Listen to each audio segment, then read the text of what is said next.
Apa karena di depan ini Anda bilang Enggak, bahagia? walaupun banyak yang sebel tapi bahagia. Coba diulang, aku nggak dengar tadi. Oke, apa yang membuat Anda bahagia? Menyelamatkan banyak nyawa orang ya. Apalagi waktu Covid. Kita bangkir kan urusannya uang, investasi. Jadi begitu tua kita tahu kan ya, Pak Rektor pasti ngerti lah. Kita butuh punya tabungan cukup supaya depositonya aja bisa buat kita hidup. Gitu kan. Jadi hidupnya berapa juta atau berapa puluh juta sebulan kita mesti punya deposito yang bunganya aja cukup. Cuma kayak kita sebagai orang yang percaya terhadap agama, kan hidup kita nggak di sini terus kan. Nanti pindah ke rumah yang lain kan. Nah saya udah sempat mikir kalau rumah sana depositonya bisa pindah ke sana nggak gitu kan. Kayaknya nggak bisa gitu, gimana pindahin bunga deposito ke sana. Jadi di agama saya tuh ada tuh yang bisa pindah ke sana tuh ada, pindah dimensi. Itu adalah depositonya berbentuk amal ibadah, anak yang soleh dan ilmu yang bermanfaat. Itu sebabnya kenapa Pak Rektor sampai usia lanjut pun ngajar terus. Aku rasa dia sedang memupuk deposito supaya bisa pindahnya ke atas gitu. Jadi aku masuk kesehatan, masa sih itu nyelam vaksinasi 200 juta orang gak diingat sama sana kan, dicatat sama dia, wah bunganya masuk terus. Jadi motifnya itu sih. Motifnya itu ya.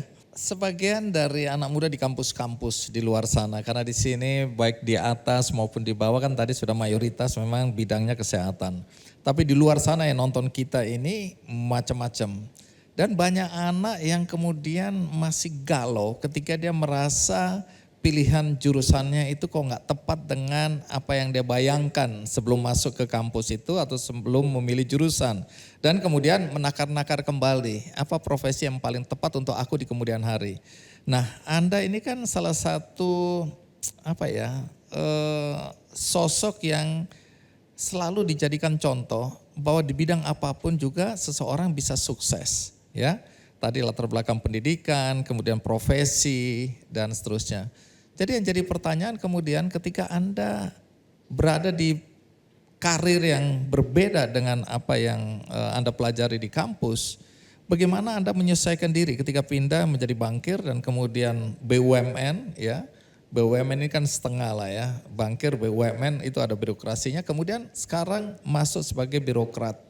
Bagaimana Anda shifting dari satu bidang ke bidang yang lain tanpa kemudian berhenti oleh karena aku tidak tahu nih bidang apa ini dan seterusnya. Bagaimana Anda mengatasi ini? Intinya ingat bukunya Steve Jobs, ada buku namanya Stay Hungry, Stay Foolish. Itu masih baca tuh. Tunggu, Stay Hungry ini apa? Pesan moral yang Anda mau sampaikan? Pesan moralnya adalah jangan pernah merasa cukup atau merasa pintar atau merasa sombong dengan kepintaran yang kita miliki atau ilmu yang kita miliki. Jangan pernah merasa cukup ya, selalu lapar. Ya, jadi waktu saya dulu pernah pertama kali kerja di IBM ya.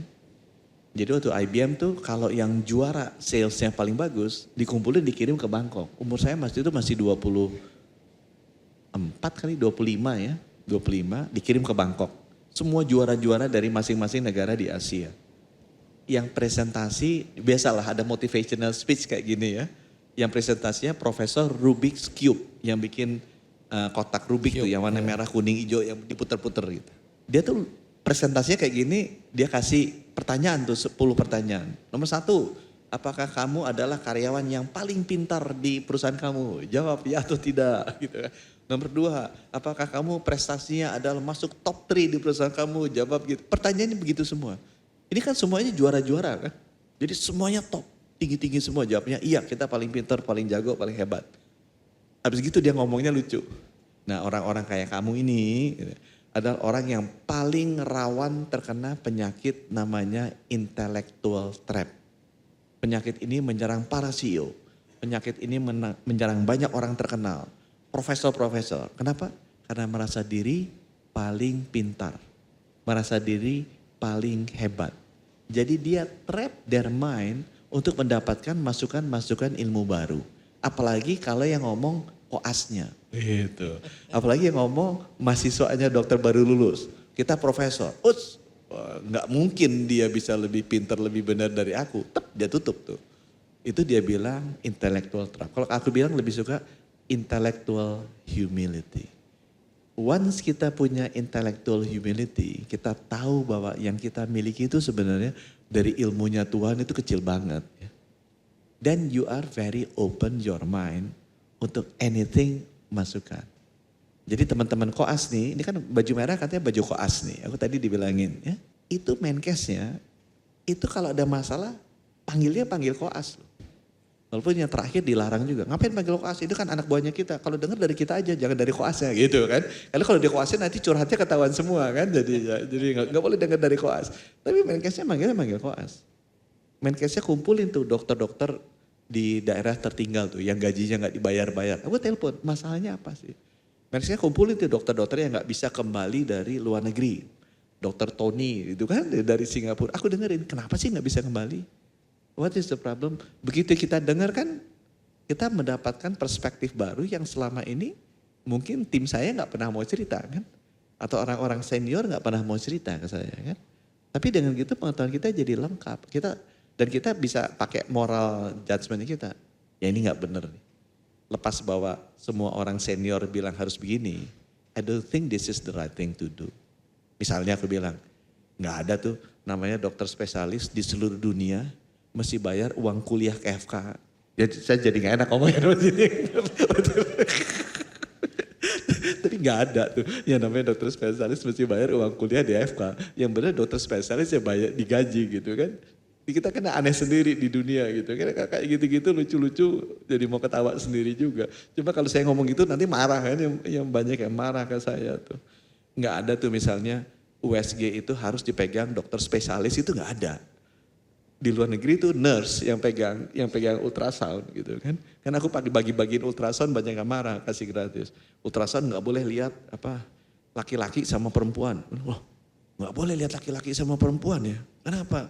Nggak boleh, itu kompetensinya dokter spesialis. Ya, aku bilang luar negeri ya nurse yang liatin laki-laki sama perempuan ya kayak gitu ya. Bahwa emang ada tarifnya ya mungkin ya ada tarif. Tapi seenggaknya bahwa banyak pekerjaan-pekerjaan yang sebenarnya ya Indonesia satu-satunya di dunia lah itulah kira-kira ya. Tapi balik lagi artinya stay hungry, stay foolish, be intellectually humble, willing to listen dari anak-anak muda. Then kita bisa belajar jauh lebih cepat dan kita bisa mengagumi betapa tidak tahunya kita terhadap pengetahuan atau kekayaan alam ini kecil sekali pengetahuan kita. Gitu Pak Andi. Mudah-mudahan jadi teman-teman gitu ya nanti ya. Kalau udah jadi profesor ya, dengerin yang bawah-bawah juga. Jadi yang ditakuti manusia itu bukan uang. Yang ditakuti manusia nomor satu mati. Bener loh. Itu berita nomor satu, saya bingung juga ya. Padahal kita tahu kita bakal wafat ya. Tapi mati itu orang takut.